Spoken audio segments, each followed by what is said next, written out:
How we doing? You all awake still? We're like the afternoon crowd. Excited to be with you here this afternoon.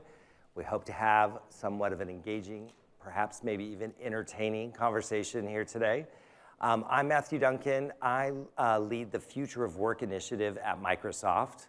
That means we are studying basically where the future is going. And we all know that has a lot to do with AI these days. And so we take research and sort of evidence and try to map that to the trends that we're seeing in the conversations and the discovery, and really learning along the way and trying to share, of course, that learning with you all. But I'm really excited to have a conversation with Katy George, and she is the Corporate Vice President of Workforce Transformation here at Microsoft. And tell us what that is. So my team was started about 6 months ago, and we're focused on Microsoft's own internal transformation to the frontier. How is Microsoft becoming frontier? And so one of the things we've been doing is really looking at the very best examples inside Microsoft, but also inside our customers, of AI transformation, the way we're really changing the way our business works. And we're doing that to look for two things. One, what is the future of human work? What will we all be doing in the future? What skills will be required? How will we rethink career paths? And then the second is, how will we get there? How can we connect AI solutions into workflow in a way that really drives business performance? How do we do that in a repeatable and scalable way so that all of you in your companies and all of us at Microsoft are really getting the return on investment and the real business performance lift from AI that we know is there? Some exciting work with Customer Zero, right? Yes. Okay, so today we stand sort of at this intersection of like human and technology. And what we have come to learn is that AI is just not a tool, but it's a whole new way of working. It's a whole new way of rethinking about business. Now, in our last spring WTI, our Work Trend Index, we talked about frontier firm. But why don't you share a little bit about your definition of the frontier firm? Well, I think a frontier firm is one that's truly enabled by AI in all of its business processes. And we're starting to see that's going to change not only the way processes work, but also the way the whole organization works as a system. So very much AI-enabled, AI-operated. Increasingly, it'll be AI agent-operated, but still human-led. And that's one of the things we feel really strongly about at Microsoft, that this is about supporting human autonomy and human direction and vision. So human-led, but AI-operated. I love that, the human-led part of that. I hear a lot of things from leaders, right? Have the opportunity to sit down with leaders as they are grappling with AI and strategy and really what are those moves that they need to make. In fact, a gentleman the other day just called it pilot purgatory, which was, I thought, humorous. But talk a little bit about the biggest hurdles and why these hurdles are in front of us at this moment in time. Well, one of the things that I think we're all learning is that AI transformation into enterprises is not a technical problem. It's not just about launching new technology, although that's, of course, a really important part and one that we at Microsoft are really driving. It really is a business transformation. It needs to be business-led. Business leaders need to be clear about where they're focusing the AI transformation and what kind of performance they're trying to achieve. So that's the starting point, is really being clear about what the goals of the AI transformation are. I often get asked, what's the way that you're measuring ROI and performance improvement at Microsoft? What's the one metric we should have? And it turns out there isn't one metric. In some cases, what AI is driving for us is great speed. In other places, it's innovation. In other places, it is productivity. And so each business leader across Microsoft is defining what their goals are and therefore what they're measuring in order to see what the impact of AI is. But I know that you and I have had this conversation often about the fact that this transformation is unique, unlike ones that have come before. I recall when this first generative AI hit the scene, Satya saying, look, this moment in time is going to be marked by the fact that for the first time ever, technology is not something we as humans have to adapt to. It's actually adapting to us. Yeah. That sort of natural language focus. But why do you see this moment in time, this challenge even higher than ones before? I think what makes this different from some of the other kind of industrial revolution that we've seen before, which has been more in manufacturing, frankly, right, in physical work, is that we're now trying to change knowledge work. And knowledge work is really hard to change. Mm-hmm. It's hard to even see. So if you kind of all think about, we're all knowledge workers here probably, think about the last hour you spent in your office. Were you really productive? Higher productivity than the hour before? Less? Were you higher quality, lower quality? It's really hard to see. It's interesting. I did a lot of work in prior years in manufacturing, and it's really fun to be able to watch widgets go down a production line. You know exactly how fast they go. You know exactly when they get stuck, and you build up inventory. You know when there's been an error, and therefore it might be a quality issue. The same is not true for knowledge work. And so I really think that what we all are doing as we adapt Gen AI into our work processes is creating a whole new science for knowledge work. Right, so let's break that down a little bit, because I loved your point the other day. You were saying it's giving visibility to the invisible. Right. So how do we do that? Because if we are knowledge workers, we might all sort of relate to the fact that, what did I do yesterday? And the things that I'm doing, are they really making a difference into getting to my goal or outcome? So how do we understand knowledge work?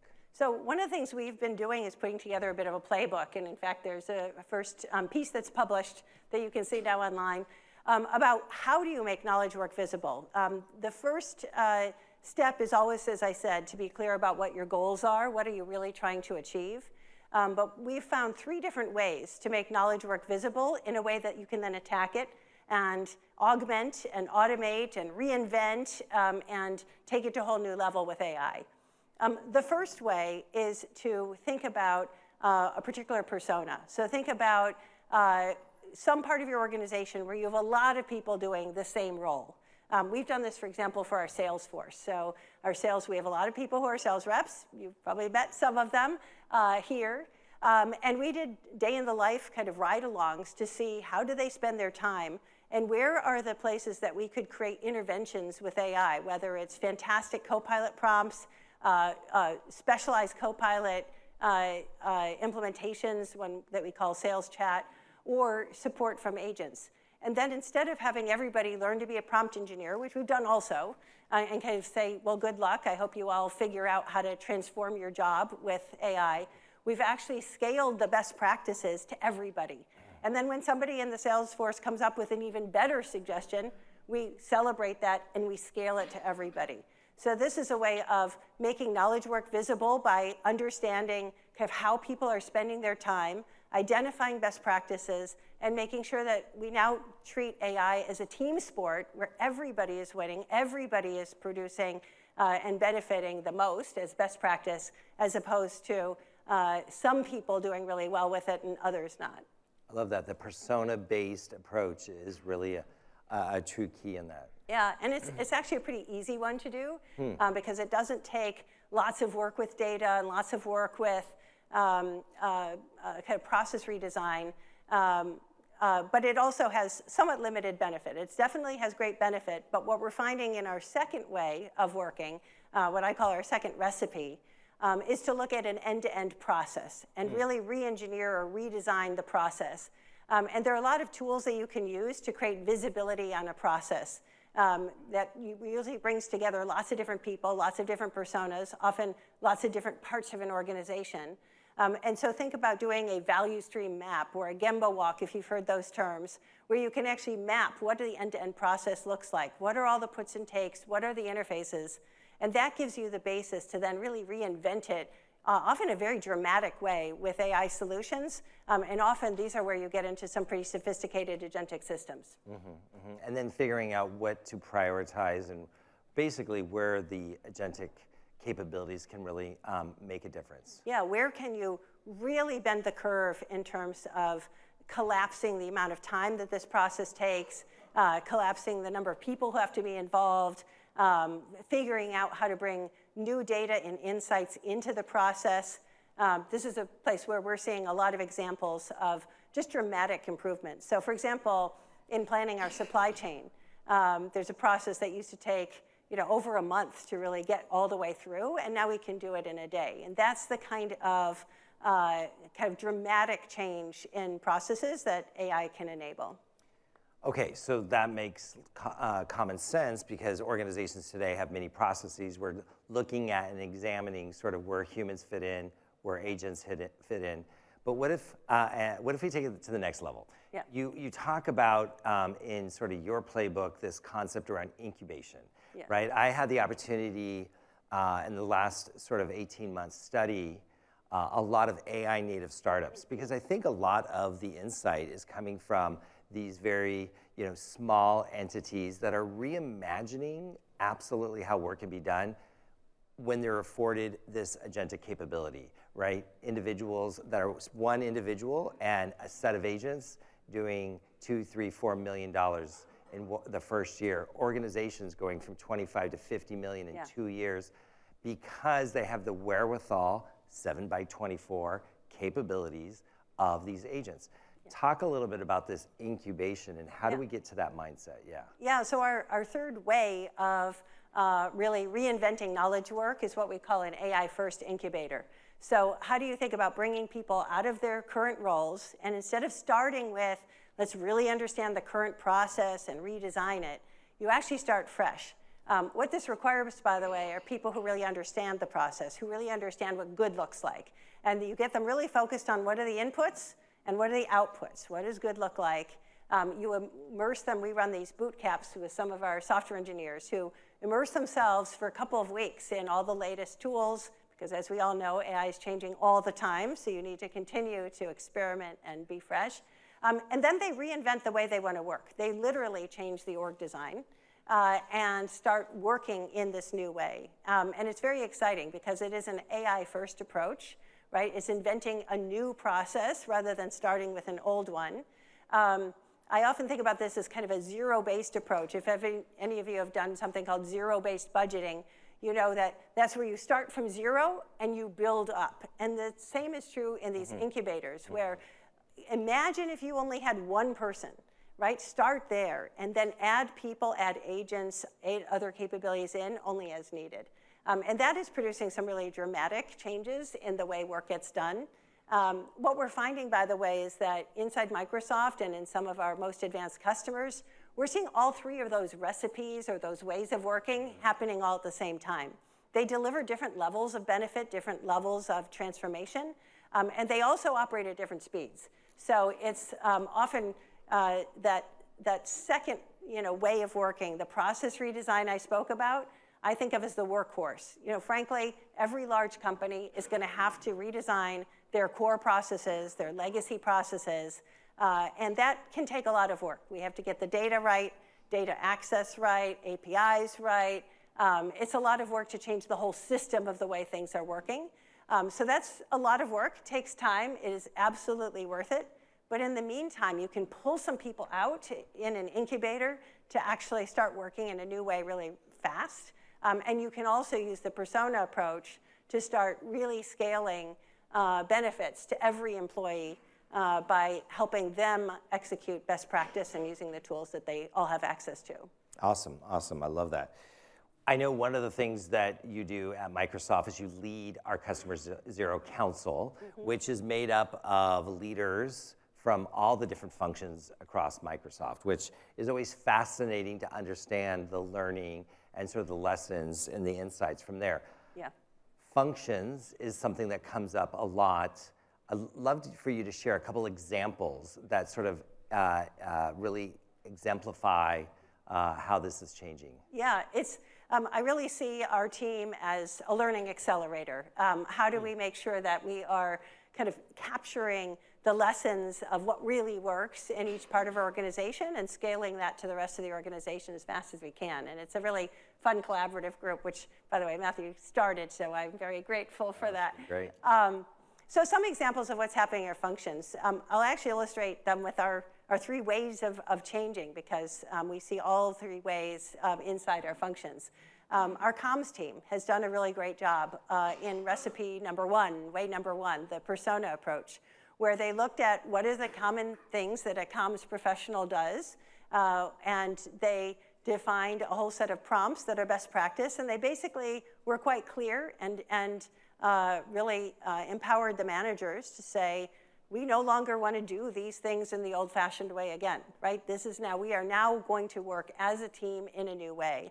And they've dramatically shortened the amount of time that it takes for our comms folks to turn around copy and turn around kind of new writing, et cetera, for their internal clients. And that's the metric that they're using to determine kind of the success of the AI implementation. It's freeing up our comms folks to spend a lot more time counseling and creating strategy.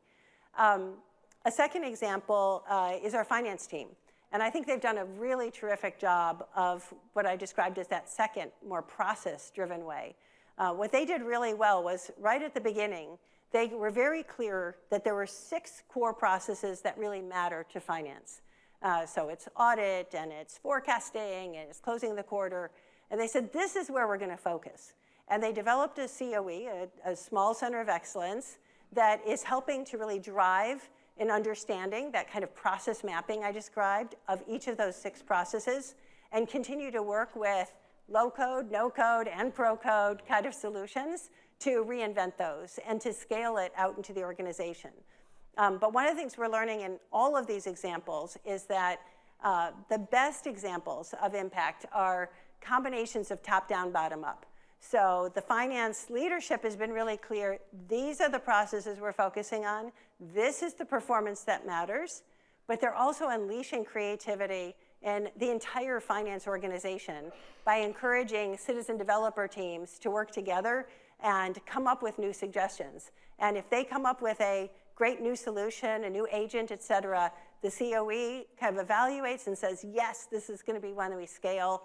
They celebrate the citizen developer team, they scale it. And so the organization is continually moving and taking advantage of all of the creativity of the people in the organization, the people who, by the way, know what is really in the jobs. Remember that knowledge work isn't always visible, so there's a lot of tacit understanding. And so really changing the work requires leveraging the people who do the work to change the work. And I think our finance team is doing that in a really great way.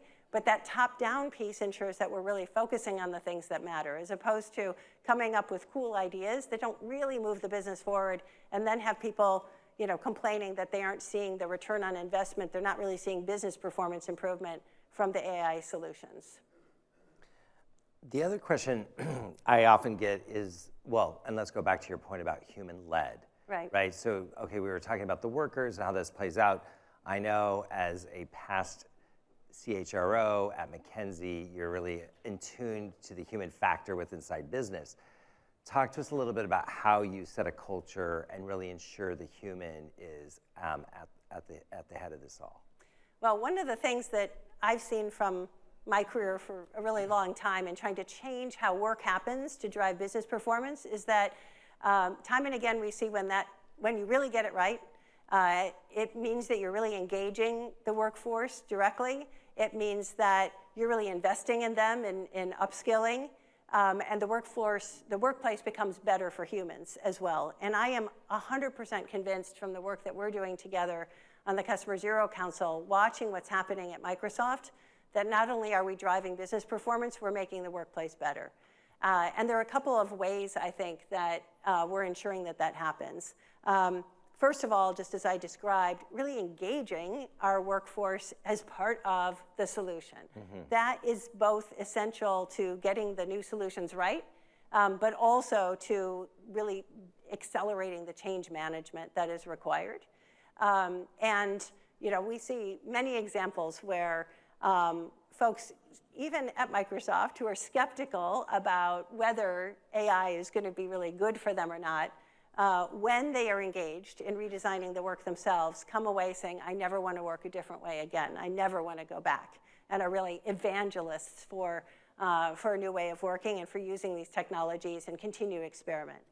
I think a second thing that, as we described and are codifying kind of the methodology, step one, as I described, is making the knowledge work visible in one of the ways that I described.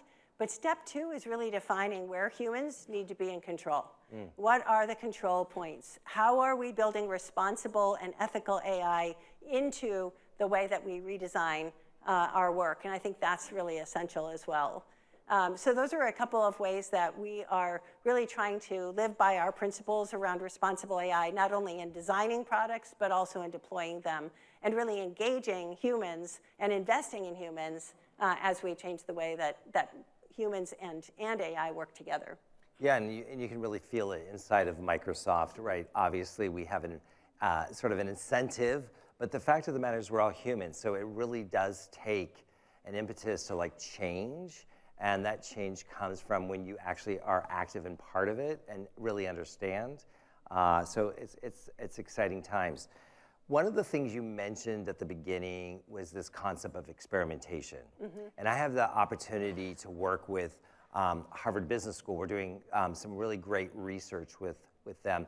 And 𝗦𝗲𝗀𝗀𝗍𝗂 at Harvard, she's one of the professors there, is doing some really great research. We just had her on our podcast, and she was talking about this idea of structured experimentation. Sometimes I hear examples at organizations that are like, oh yeah, we have built like 14,000 use cases and we're doing, but really when we think about experimentation, we need to maybe take a bit of a scientific method of it. Talk a little bit about how you think about that. Yeah, I do think that for successful companies, frontier firms of the future will be marked by what we're describing as a continuous experimentation culture. So some of you may have heard, or your companies have, a continuous improvement culture, which is, consistently improving, day by day, week by week, year by year. I think we need to actually shift that into a gear of continuous experimentation. And in fact, I think the responsibility of anybody in a management role is to actually drive continuous experimentation in their teams. But what we mean by continuous experimentation, to your point, is not a free-for-all. It is not try anything, let's just go do stuff, let's see what happens. It really is about being quite clear about what are we going to try, how will we know if it's successful, what is the smallest kind of space where we can experiment so that we limit our risk, how are we living within guardrails around responsible AI and around engineering best practices. One of the teams that I think has done the best job of really transforming not only kind of their processes, but their whole operating model, the way they work as a team, is our industry solutions engineering team. They are a group of engineers, data scientists, designers who work with our customers to do really complex engineering projects, and they build prototypes in very complex ways with customers. And they have really leaned into changing dramatically the way they work with AI. And in fact, they have shortened the time to create a prototype for a customer from about 12 weeks to only 1 week. And it's just revolutionized the way that they're working. But one of the things they have done is they want to create lots of experimentation on their teams. But they've created this very clever set of checklists that really keep people sort of in bounds and always thinking through all of the risk points in the way that they act. And that, I think, is a great example of a continuous experimentation culture that is rigorous and is directed and really unleashes creativity, but also keeps us safe. I love that, right? We definitely need to be continuing on our experience. In fact, I think you call it like, as an individual, we almost need to act like a chief experimentation officer. Yeah, exactly. We're all chief experimentation officers. We are also all, AI transformation officers, right? All of our jobs are to change our job, but to do so in a way that's really clear about what objectives we're trying to meet, and clear about kind of the guardrails that we're working within. Okay, here's the zinger. Okay. I get this asked quite often when I'm doing sessions on campus, and that is, where's the ROI? And I'd love for you to talk a little bit about like where and how should we expect impact, and what does that really mean? I have to admit that when I started this work, I thought what I was going to find was how are we using AI to substitute for human labor, and I'd be able to count that up and add it up, and that would be the metric that we would all use for ROI. And what we're finding actually is far more interesting case examples that, as I said before, often not delivering in labor substitution, they're delivering in speed.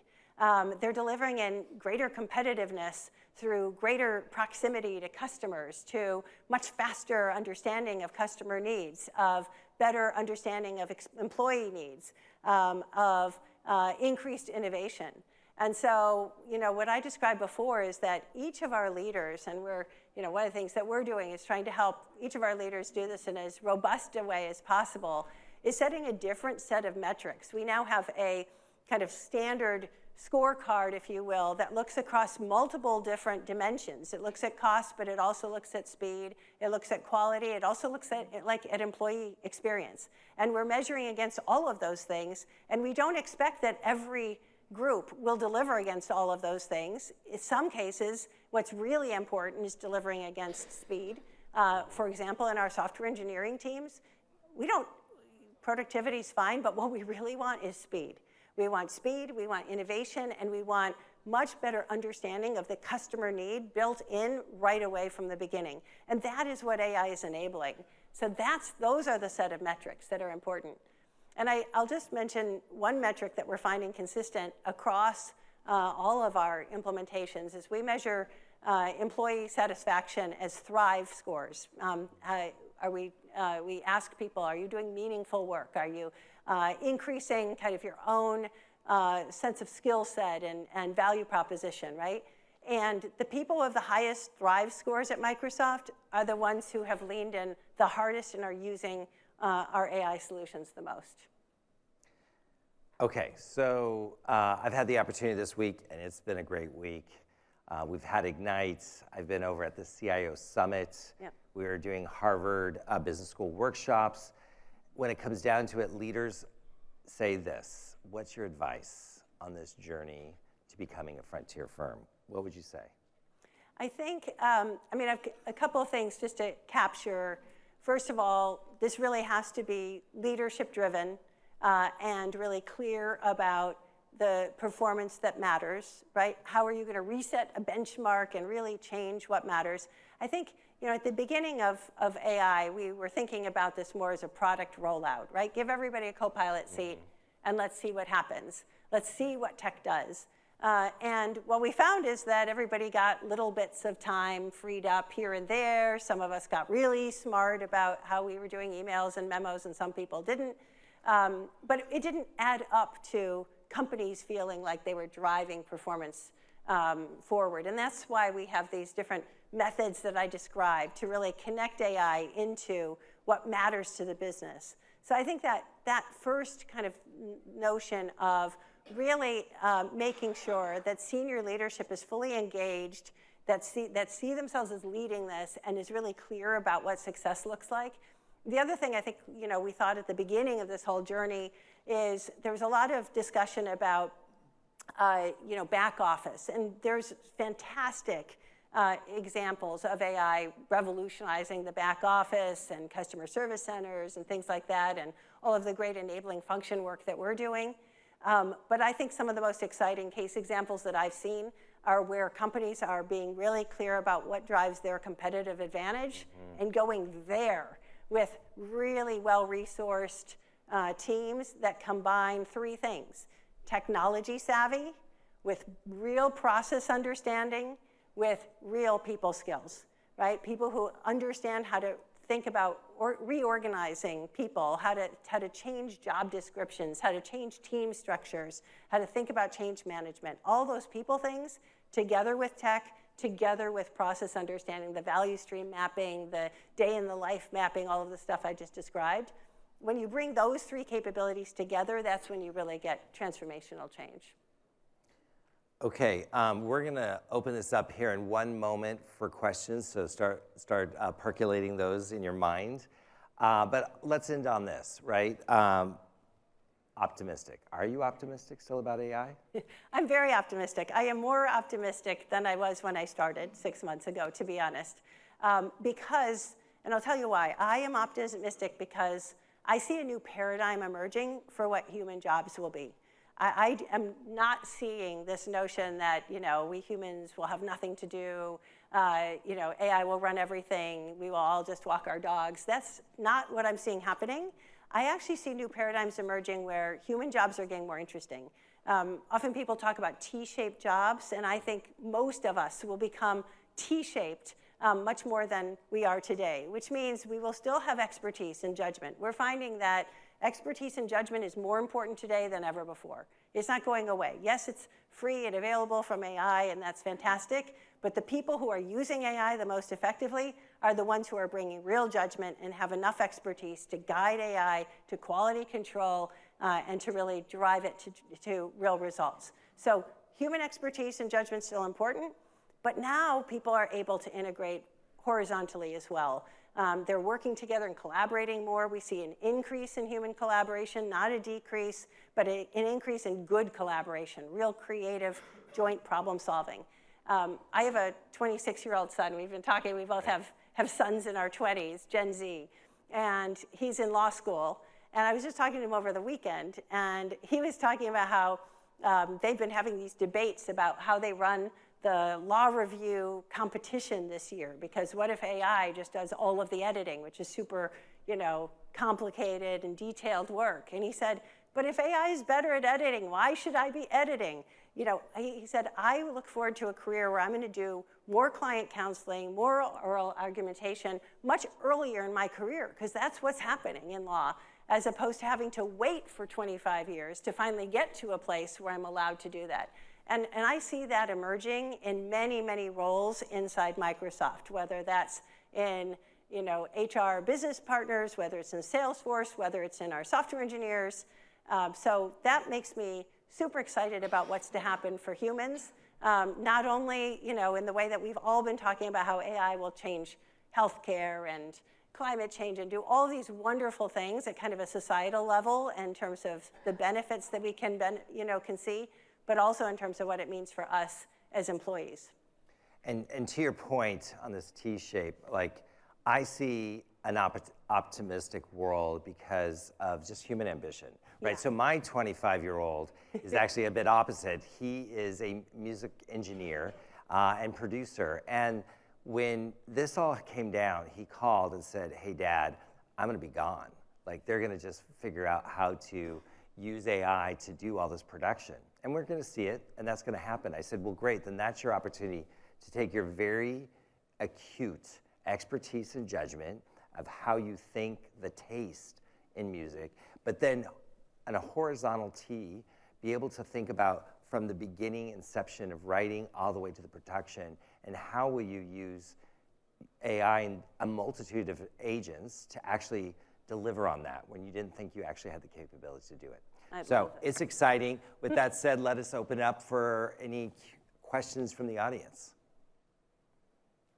Okay, we have one down here. You'll have to speak louder or grab the mic here. Yeah, there's a mic in the middle. I'm pretty loud. Oh, this is perfect. Then we can be two. Yeah, so I'm optimistic too. Excellent. But I think that the world that we work in still expects unidimensional ROI, right? They expect X equals time change equals people lost or something to that effect. So the question is, have you built really good multidimensional scorecards that you might be willing to share as a framework? Because taking this into your customers is a really valuable thing for all of us.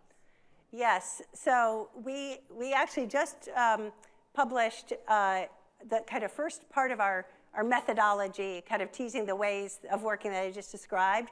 My aspiration for our second publishing would be to include that kind of a scorecard, because we are literally, one of the things we've done is looked across all the different ways that our teams are measuring impact and put together a common framework and moving to a more kind of standard approach that we could publish. So we don't have it yet, but we will. Absolutely. Other questions? Okay. Yeah. Yes, and then this gentleman next. Okay.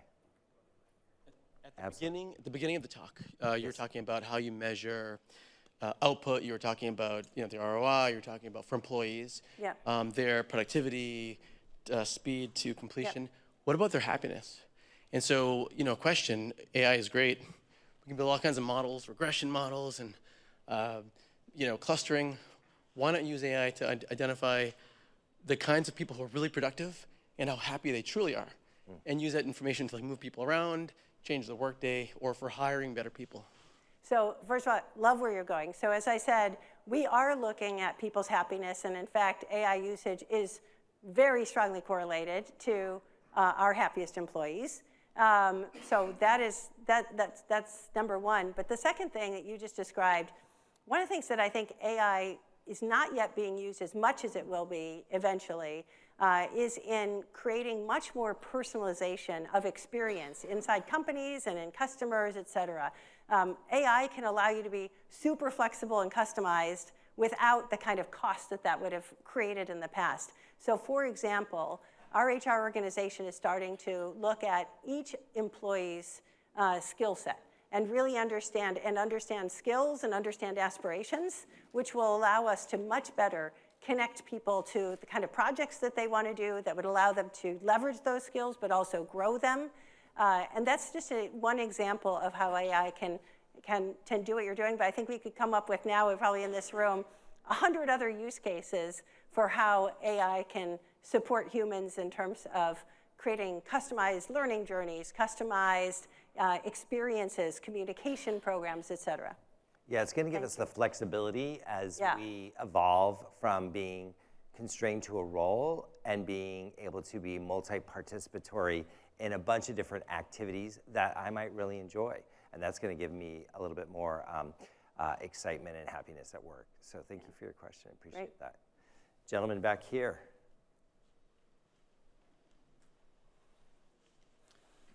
Hi. I think AI has sparked a lot of people's imaginations at my organization, and it's happening too fast for our centralized, dedicated resources to respond to all the ideas. So we really want to empower the citizen developer, the people that are just going into Power Automate and seeing what they can come up with. The problem is every time I go and look at that work, not every time, but more than half the time, I realize what they really needed was a pivot table with a heat map, and it's kicked off their imagination, but if they'd only known better, they could have asked 20 years ago and had this done already. So I'm at a loss for how to manage that, the empowerment without having them down what is actually a less efficient path than traditional solutions. Okay, I have to admit to you that this happened to me literally today. I was having a conversation with this colleague over here, and I said, you know what? I have this idea. I'm going to build this agent to help me with my email in the following way, because I have this very particular way I want to do things. And she's like, okay, Outlook would have allowed you to do that forever. So I get it. Look, I think that it's interesting. One of the business school case studies that we were doing in Harvard with a whole bunch of customers was exactly to this point of how much do you just allow people to do stuff. There was an example of creating ChatGPT, right?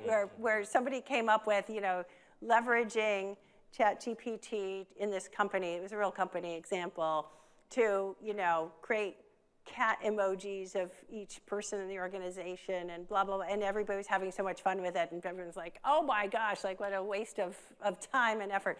But it was creating a culture of experimentation and trying things, and it was safe. And so I do think that there are, you do want to balance, to your point, you don't need to drive everybody to kind of the most efficient point right away. What I'm seeing work well is this notion of localized COEs or communities of practice, or however you want to describe it. So for example, not just one for the whole company, but for each kind of sub-organization or function, have a group that is really helping to coach and support and sometimes review and guide. And that's what this top-down, bottom-up can enable, right? These are the places we're trying to get better. Come up with your ideas, and then if it's additive, we'll scale it. If it's not, we'll give you some coaching. So I don't know if that's helpful, but that's just one suggestion. Yeah, thanks. It's frogs at our organization. There you go. Okay, we'll do frogs too. I love that. Any other questions? Over here. Okay. So I can be loud. So Great. sometimes during the transformation, you describe it as sort of like keep the airplane flying Yeah. I was wondering how you deal with KPIs that incent today's behavior versus KPIs that would incent tomorrow's behavior. It's a great question. So actually, one of the things that we're doing to support, so we have, as Matthew said, this Customer Zero Council that has representatives from each of the different functions where we're sharing learnings, et cetera. But we've also now put in place a set of enabling work streams that my boss, Kathleen, is driving. And that includes finance and HR and IT, communications, employee communications. It includes a group that's really thinking about ethics and principles.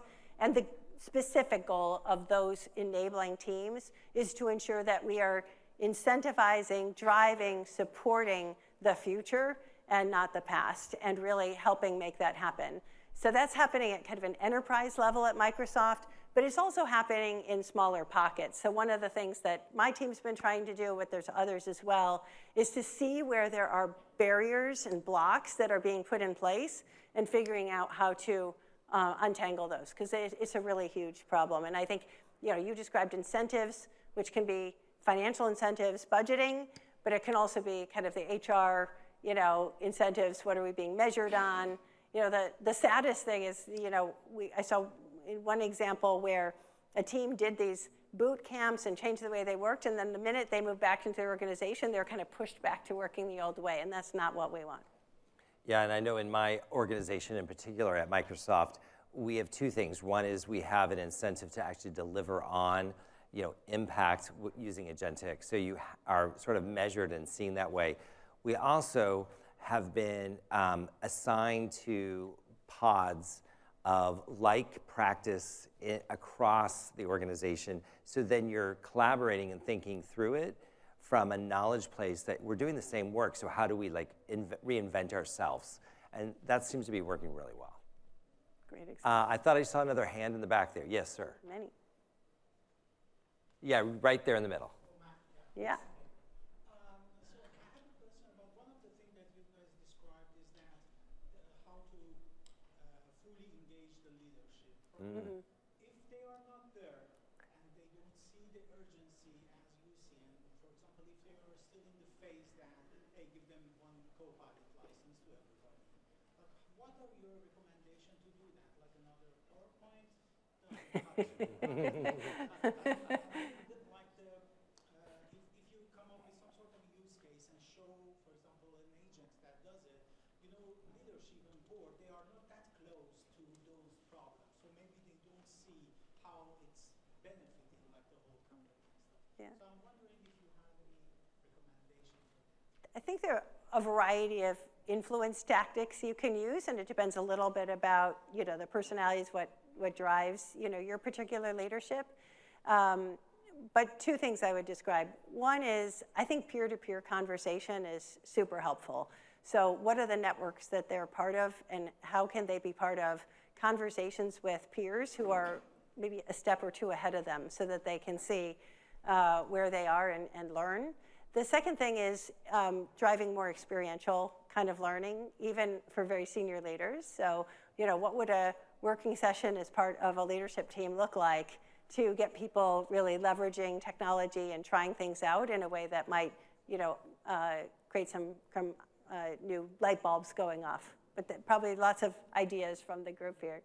Yeah, I mean, I would just add the fact that exactly to that point, how do you start to unlock it for organizations? And again, it comes back to, this isn't about technology. This is about what are you trying to do as a business, Ms. Senior CEO, and how does that translate into where we can get you there better, faster, and more advantageously if we start to illuminate what this can potentially do for you. And so we were actually in a workshop here over at a local hotel, which is part of our new relationship and partnership with Harvard Business School, where we're taking through leaders thinking about critical thinking and using cases to really unlock how you need to be thinking about this. But I'm also going to tell you, there is not a leader that leaves the room that isn't using generative AI or building an agent. you have to understand its potential, or you're going to miss the boat. Okay, with that said, I think we're going to need to wrap. Unfortunately, Sorry. we're going to get the buzzer. We'll be around. But here's what I'll tell you. We, as we talked about it, are Learn-It-Alls, and we want to share that with you. 2 really amazing resources, some of the work that we're doing with Harvard Business School, the Digital Data and Design Institute at Harvard. In addition, as Katie mentioned, go to WorkLab. You will find our research, you will find our playbooks, you will find content that is specific to executives helping you on your journey to become a frontier firm. So thank you so much. We really appreciate it. Yeah, thank you for being here. Great job.